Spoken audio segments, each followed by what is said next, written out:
How's it going, guys? I'm Preety, And I'm Rago. and we're here to talk about the latest in rugby league as we attempt our first NRL podcast. All right, well, for our first news story, we've got Sonny Bill Williams coming back to rugby league. So, as many of you are aware, the Toronto Wolfpack withdraw from the Super League, COVID restart, so they're restarting the season, meaning that all their players are unavailable to pick. So, players like Bodine Thompson, Darcy Lussick, Chase Stanley, Josh McCrone, Ricky Latelli, just to name a few, have become available and available to pick from the NRL. So, what are your thoughts on Sonny Bill Williams coming back to the league, Preety?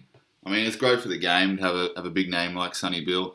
He may not be at his best as he was when he last played rugby league. Obviously, he's getting on in age now, but I think he'll still add a lot of professionalism, and he's a big name player. So I mean, he's going to attract fans and sponsorship like that to the game. So it can only be a good thing, I think. And I guess it's assumed that he was going to be signed with Roosters. There's no other real club at the moment that's going to... Roosters get everyone, don't they? Yeah, well, that's the thing.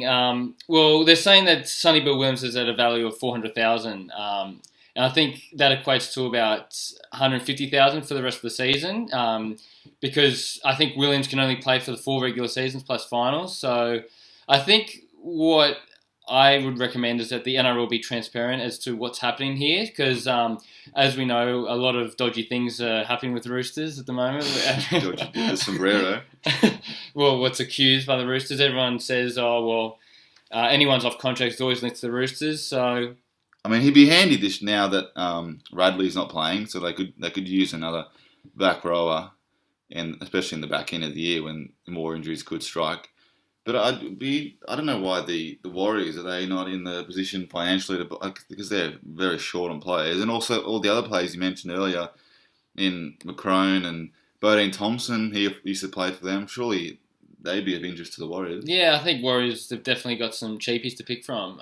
I know they've got a couple of loan players that are filling in. So if I was them, I definitely would be picking the likes of Bodine Thompson and even Ricky Latelli. I think would add some great value to that wing at the Warriors. It would be interesting to see how Roosters are going to use Sonny Bill Williams. What would you do with him if you were the Roosters coach?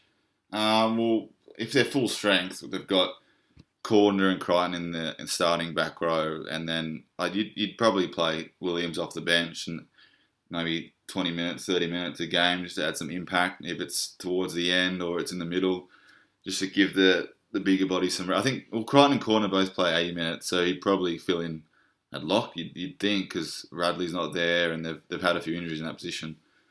So, I mean, yeah, he's still definitely going to add some value that side. Yeah, I know it was 7 years ago, but I was just thinking about that second half of the 2013 Grand Final, and I think he had such a tremendous impact, and he was probably the reason why they probably won that game. So I think he'll add a lot of value, especially with the culture at the Roosters. Yeah.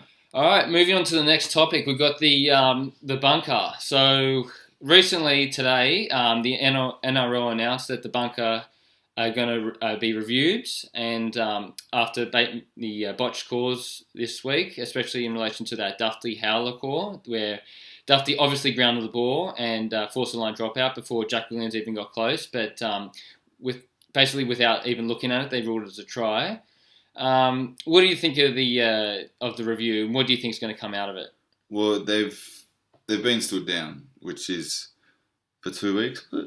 Yeah, well, there's no guarantee that they'll actually be restored, but yeah, they did get stood down. They definitely should be. I mean, when players perform badly, they get dropped, so there's no reason why officials aren't receiving the same treatment, because that was just an absolute shocker. And the bunker's there to prevent the howler, and they've made a howler. So there's been a lot of talk this week about whether it's even worth it having the bunker because of that exact reason.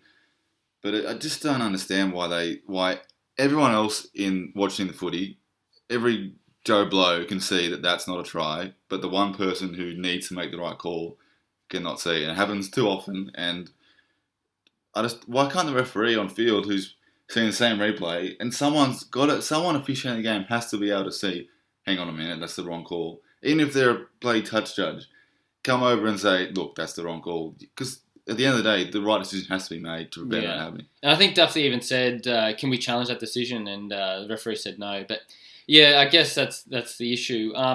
What happened pre-COVID with the bunker is that refs would referee one game on the weekend, and then the other game they would actually be in the bunker. And because of the COVID restrictions, they're actually not allowed to be doing that. So I think this review is basically allowing referees to get back involved in that process and get involved with the bunker. So maybe the review will lead to some great outcomes, especially with the referees who are on the field and actually know what they're doing, and they can play by ear. Yeah, just as long as because if that happens in the grand final, I mean, there was a bad decision last year in the grand final, then there's going to be even more uproar. So we just got to eradicate that out of the game at the moment. All right. Well, I guess we'll see what happens there. All right. The next topic is Fifita. Is he worth 3.5 million over 3 years? Was it? Yep. What are your opinion on? What's your opinion on it? I think Titans had to make a big signing, and Fifita was the player available at this moment, and I think it's the right call for him. I know it is overs for a player that's 20 years old and only played 30 odd games, but I think the way the Titans are going, and a lot of struggling clubs, they need to pay overs to get players like him at the club, and it may be. You may think it's too much, but it's going to attract other players to come to the Titans, which is what they desperately need. What do you think? Yeah, I to be honest, I think it's crazy. I think Luke Lewis was basically saying that you can buy 2 back rows for half that price and still be able to buy some raw young talent coming through and re-sign them. I just think they're shooting themselves in the foot at the moment, because if you sign a back row for that much money, you're putting so much of your salary cap percentage into that one player, and a back rower is not really going to have that much influence on a game. Roughly how often does a back row really touch a football per game? I'd probably say 12 to 15 times a game.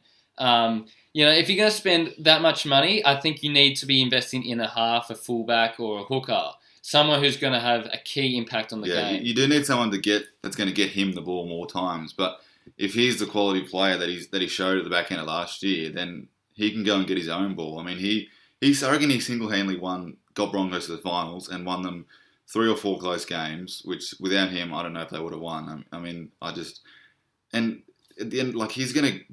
If you're starting out in footy and you look for a couple of years, Fifita's going to be one of the best back rowers in the game, and you're going to want to go play with him. That's what a lot of players do. That's what Newcastle got.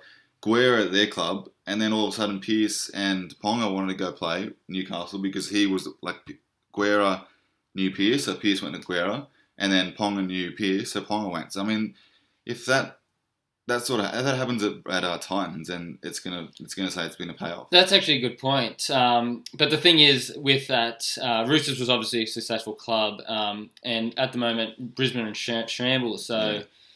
Yeah, I mean, there's definitely some quality players at Brisbane at the moment. It's just the seems that they're not gelling well with the team. So maybe Gold Coast can actually benefit from that. And obviously, we should mention that Fifita obviously is going to take this money.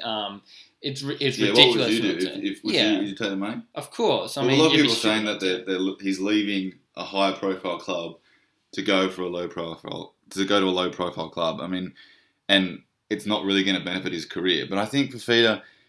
At Brisbane, right, Gordy made a good point during the week where he said there's a lot of players at Brisbane in the past, and it's pretty hard to try and be better than him. He's going to be overshadowed. Whereas Titans, they're a newish club. There's not many that have gone before him. He can be the one player to really take them into the unknown, into a premiership. And if he does that, he's going to be their huge player for the rest of their club. He's going to be known to be Fifita was the one who got us to a premiership. So I think he'd be crazy not to take the money. And I think if he can back up his performances at times, it's going to be better for his career. Yeah, well, that's fair enough. I mean, I guess time will tell to see if it's a great signing or not. But I'm leaning towards the no at this point. Well, they've got a few other good forward buys for next year as well in Tino from the Storm and Herman SESA. So the pack's looking much better for next year, which is promising. I think we all want to see Titans do a bit better than what they're currently doing. So I think they are losing Jai Arrow though as well. Yeah. That should be mentioned. Yeah, like for like. All right. Well, we're now in round 12. It's roughly mid-season. It's just over the mid-season bump. It's halfway through the COVID era of the NRL. How are you looking at the top eight at the moment? Do you see any current changes? I note that currently West Tigers and Rabbitohs are sitting ninth and 10th respectively. You've got St George at 11th, and I don't really see anyone below St George really making a push for the No. eight. What are your thoughts at the moment? Kind of what structure do you think the eight's going to finish with, the top four, and who's going to Well, make a push? a couple of weeks ago, I said that the top eight would remain the way it was then, and that was including Rabbitohs and not Sharks. But the last couple of weeks, Sharks have really shown that they can play footy. I mean, their attack is just scintillating, but their defence still leaves a bit to the imagination. Whereas the Rabbitohs last couple of weeks, they've again struggled to beat any top eight side, which is, you can't expect to play finals footy when you can't beat the teams above you. So right now, that's the form eight. That's the eight that I think is going to remain the same at round 20. Yeah, I could see Manly dropping out depending on what happens with Trbojevic and how they go against Penrith this week. I think they'll either be replaced by Rabbitohs, probably Rabbitohs, I would say. Tigers, I just think they end up losing the teams against the teams they should be beaten. But they're a different team this year under Maguire, and they're playing really good football, especially with their new young halfback. Yeah, Walters. Walters, that's it. Yeah, and Grant's playing great at hooker as well. And it's interesting to see the formation they got with Marshall really guiding Walters and with Brooks coming off the bench. All right, well, that's all we've got time for this week.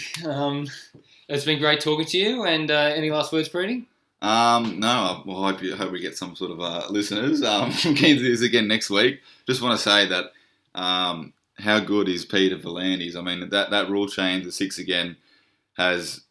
Who would have thought that little rule would make the game so much better? I know that this year's been the most I've enjoyed watching the footy. I know I've got more time on my hands, not doing anything, but I've managed to watch a lot more games than I have in previous years, and I've loved it. Yeah, no, absolutely. It's definitely a step in the right direction. It's really reinvigorated the NRL season this year. And the fact that he actually promoted rugby league during the COVID era, the fact that he was so motivated to get it back on TV, I mean, hats off to V'landys. I think he's a great leader of the game. In V'landys we trust. Thank you. Right.